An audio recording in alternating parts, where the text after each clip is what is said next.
Mood off क्यों होता है? अपने खुद के कारण से कि बाहर की परिस्थिति से?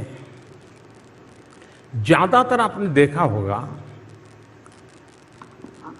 कि अधिकतम केस में दिमाग खराब होता है, मूड ऑफ हो जाता है, काम करने का मन नहीं करता है, उसमें बाहर की परिस्थितियां ज्यादा जिम्मेवार होती हैं। क्योंकि आपने अपनी अपेक्षा को इतना अपने साथ नहीं जोड़ दिया कि जिसके कारण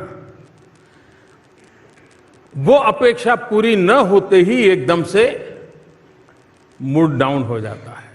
अपना मन का कैसा हम मैनेजमेंट करते हैं, ये मूड का साथ, जहां तक मोटिवेशन एंड डिमोटिवेशन का सवाल है,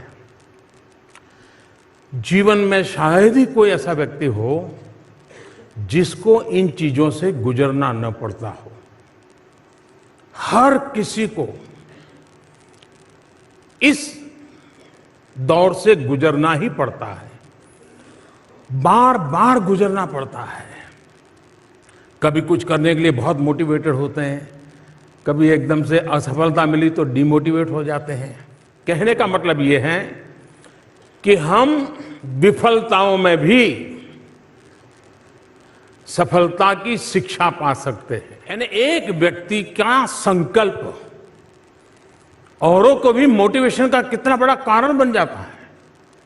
ऐसी अनेक घटनाएं आपके सामने होगी जिसको देख करके आप तय कर सकते हैं कि मैं इमोशंस को मैनेज करने का मेरा तरीका, उस पर देखने का मैसा कैसी तरीका है, उस पर निर्भर करता है। अगर इसको हमने कर लिया तो मूड ऑफ होगा, लेकिन फिर भी आप पल दो पल में उसको मैनेज भी कर लेंगे और फिर आप उसी स्वस्थ मन से अपनी बात को आगे बढ़ा सकेंगे। चीन में कहावत है, जो लोग साल का सोचते हैं वो अनाज बोते हैं, जो 10 साल का सोचते हैं वो फलों के वृक्ष बोते हैं, लेकिन जो पीढ़ियों का सोचते हैं वो इंसान बोते हैं। आप डॉक्टर बने होंगे, वकील बने होंगे, इंजीनियर बने होंगे। आप मुझे बताइए, अगर हिंदुस्तान ने पढ़े लिखे लोग सप्ताह में एक पीरियड, कितने ही बड़े अफसर क्यों न बने हो, वो जाकर के बच्चों के साथ बिताएं, उनको कुछ सिखाएं। अभी मैं 2 दिन पहले जापान गया था, तो एक भारतीय परिवार मुझे मिला, लेकिन उनकी पत्नी जापानीज है, उनके पतिदेव इंडियन है। वो मेरे पास आए, बोले मुझे एक बात करनी। मैंने बताओ। तो बोले आपका 15 अगस्त का भाषण में सुना था, आप ये सफाई पर बड़ा आग्रह कर रहे हैं। हमारे यहाँ नियम है जापान में, हम सभी टीचर और स्टूडेंट मिल करके स्कूल में सफाई करते हैं, टॉयलेट वगैरह सब हम मिल करके सफाई करते हैं। और ये हमारे स्कूल में हमारे यानी चरित्र निर्माण का एक हिस्सा है। देखिए, जीवन में खेलकूद नहीं है तो जीवन खिलता नहीं है। ये उम्र ऐसी है, इतना दौड़ना चाहिए, इतनी मस्ती करनी चाहिए, इतना समय निकालना चाहिए, शरीर में कम से कम 4 बार पसीना निकलना चाहिए, वरना क्या बन जाएगी जिंदगी आपकी। करोगे? पक्का? क्योंकि देखिए, वरना क्या, आप तो किताब, टीवी और कभी कंप्यूटर। मेरा विद्यार्थियों से आग्रह है, जिसका भी आपको पसंद हो, जीवन चरित्र पढ़ना चाहिए।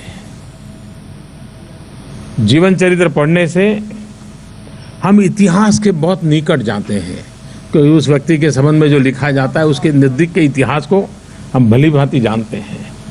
और जरूरी नहीं है कि एक ही प्रकार के जीवन को पढ़े। किसी खेलकूद में किसी कोई आगे बढ़ा है और उसका जीवन चरित्र तो वो पढ़ना चाहिए। सिने जगत में किसी ने प्रगति की है, उसका जीवन पढ़ने को मिलता है तो वो पढ़नी चाहिए। व्यापार जगत में किसी ने प्रगति की है, उसका जीवन चरित्र मिलता है तो उसको पढ़ना चाहिए। कोई भी सवाल है, गूगल गुरु के पास चले जाओ। इंफॉर्मेशन तो मिल जाती है, ज्ञान नहीं मिलता है, जानकारी नहीं मिलती है। और इसलिए हम सब उस दिशा में प्रयास करें। दुनिया में समृद्ध से समृद्ध देश भी एक बात पर बल दे रहे हैं, स्किल डेवलपमेंट, कि हमारे पास डिग्री हो, उसके साथ साथ हाथ में हुनर होना बहुत जरूरी है, स्किल होना बहुत जरूरी है। और इसलिए हर बालक के व्यक्तित्व के विकास के साथ उसको स्किल डेवलपमेंट का अवसर मिलना चाहिए। टेक्नोलॉजी का महात्म्य बहुत बढ़ रहा है। मैं सभी शिक्षकों से आग्रह करता हूं, कुछ अगर हमें सीखना पड़े तो सीखें, भले हमारे आयु 40, 45, 50 पर पहुंची हो, लेकिन हम सीखें। और हम जिन बालकों के साथ जी रहे हैं, जो कि आज टेक्नोलॉजी के युग में पल रहा है, बढ़ रहा है, उसे वंचित न रखें। अगर हम उससे वंचित रखेंगे तो ये बहुत बड़ा क्राइम होगा, इससे सोशल क्राइम। हमारी कोशिश होनी चाहिए कि आधुनिक विज्ञान टेक्नोलॉजी से हमारे बालक जुड़े।